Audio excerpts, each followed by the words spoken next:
de la qualité de divinité, al-uluhiyya. Sache que la nature divine qui embrasse toutes les réalités de l'être majuscule et les maintient à leur degré respectif est appelée qualité de divinité, al-uluhiyya. Et j'entends par réalité de l'être, haqa'iq al-wujud, à la fois les principes, ahkam, conditionnant les différents états de manifestation, mazahir, et ce qui s'y manifeste, c'est-à-dire Dieu, al-haqq, et la créature, al-khalq, en même temps. La qualité de divinité signifie donc ce qui totalise les dignités divines, les aspects divins, en même temps que tous les degrés de l'existence, et qui assigne à toute chose ce qui lui revient de la part de l'être. Le nom Allah désigne le maître de cette dignité suprême, qui ne peut appartenir qu'à l'essence absolue. L'affirmation suprême de l'essence est donc celle de la qualité de divinité, qui, elle, englobe et synthétise toutes les affirmations et régit toute qualité et tout nom. La qualité de divinité correspond à la mère du livre, al-Kitab, comme l'unité al-Ahadiyya correspond au Coran, al-Qur'an, l'unicité, al-Wahadiyya, à la discrimination, al-Furqan, et la clémence al-Rahmaniyya au livre glorieux, al-Kitab al-Majid. Ou encore, d'après l'ancien symbolisme en usage chez les initiés, la mère du livre est la substance principielle, mahiyatu kunhiddat, le Coran, l'essence, la discrimination, les qualités, le livre, l'existence. Si Dieu le veut, nous expliquerons ces symboles à leur tour dans ce livre.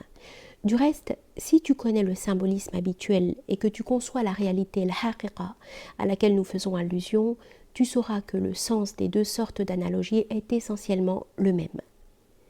Si donc tu saisis ce que nous venons de dire, tu sauras que l'unité, ahadiyya, est le suprême des noms qui se trouve sous la domination de la qualité de divinité, al-uluhiyya, et que l'unicité, al-wahidiyya, est la première des descentes divines, tanazzulat, de l'unité, al-ahadiyya.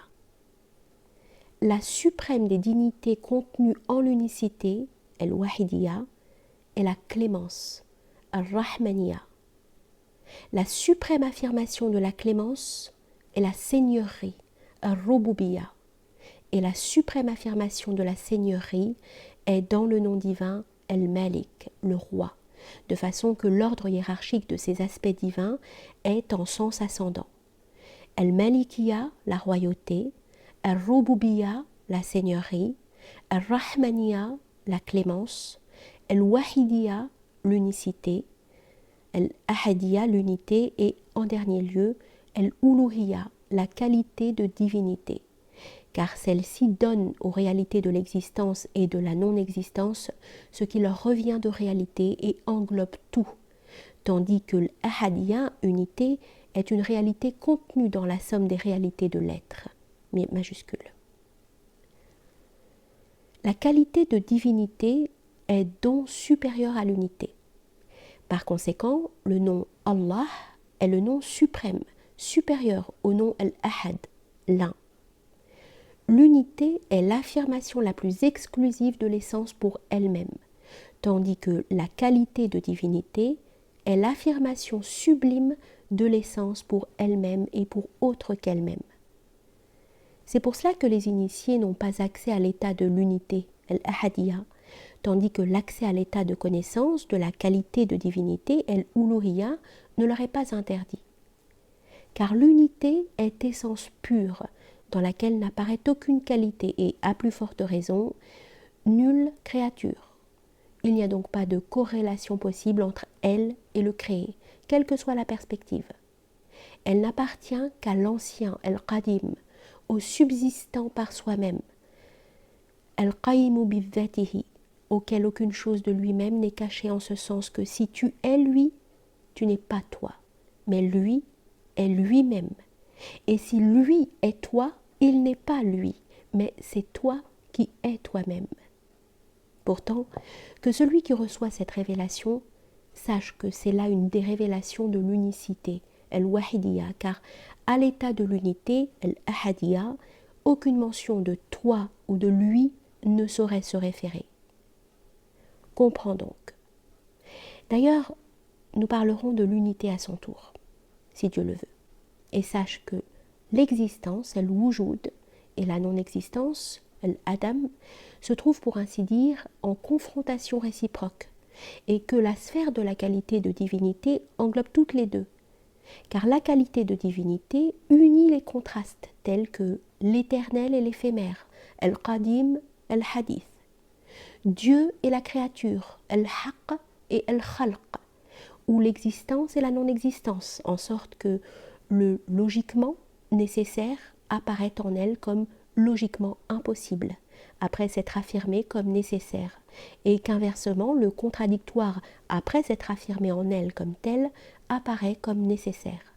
De même, Dieu, al-haqq, apparaît en la qualité de divinité sous la forme de la créature, comme l'exprima le prophète, alayhi salatu wassalam, en disant « Je vis mon Seigneur sous la forme d'un adolescent imberbe ». Tandis que la créature apparaît à l'image de Dieu, suivant la parole divine, il créa Adam à son image. C'est ainsi que les contrastes apparaissent dans la qualité de divinité, car elle donne à chaque chose, de tout ce qu'elle embrasse, la réalité qu'elle a. Dieu, al-haqq, apparaît dans la qualité de divinité, en sa dignité la plus parfaite et la plus haute, en ses affirmations purement universelles et en ses noms les plus nobles. D'autre part, le contingent apparaît en la qualité de divinité dans tous ses genres et selon tous ses changements et ses effacements ou affirmations possibles.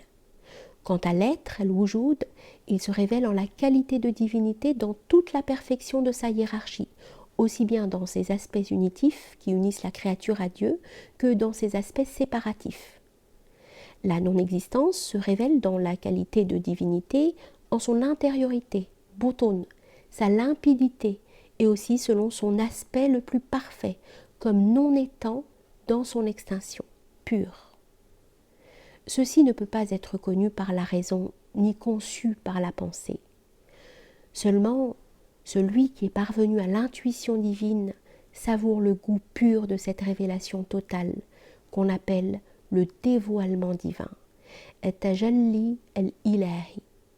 Et c'est là l'objet de la perplexité, hayra, des parfaits parmi les initiés. C'est au secret de la qualité de divinité que le prophète alayhi salatu wassalam fit allusion en disant « Je suis d'entre vous celui qui connaît Allah le mieux et qui le craint le plus ». Il ne craignait ni le Seigneur Ar-Rabb, ni le Clément Ar-Rahman, mais il craignait Allah. Et c'est ce qu'il exprima par ces paroles. Je ne perçois pas ce qu'il fera de moi, ni ce qu'il fera de vous. Il dit cela alors qu'il connaissait mieux que tout autre, et par Dieu même, ce qui existe et ce qui émane du côté divin. Mais il voulait dire par là, je ne sais pas sous quel aspect il se révèle dans ce dévoilement divin.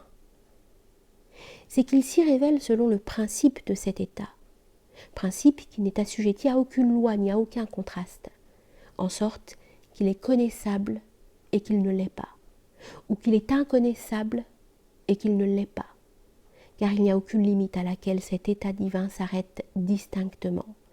Aussi, la connaissance distinctive ne s'y rapporte pas, quel que soit le point de vue, puisqu'il est impossible que Dieu ait une limite et qu'il n'y a pas moyen de connaître ce qui n'a pas de limite.